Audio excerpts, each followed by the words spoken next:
ఈరోజు దేవుని వాగ్దానం, భయపడకు, కేవలం విశ్వసించు. లూకా 8:50.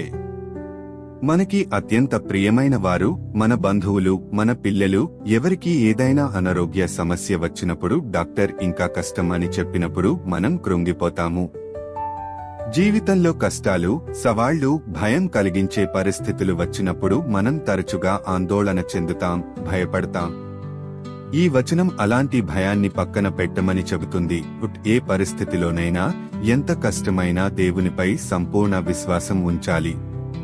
ఆయనకు అసాధ్యమైనది ఏదీ లేదని, ఆయన సహాయం చేయగలడని నమ్మండి.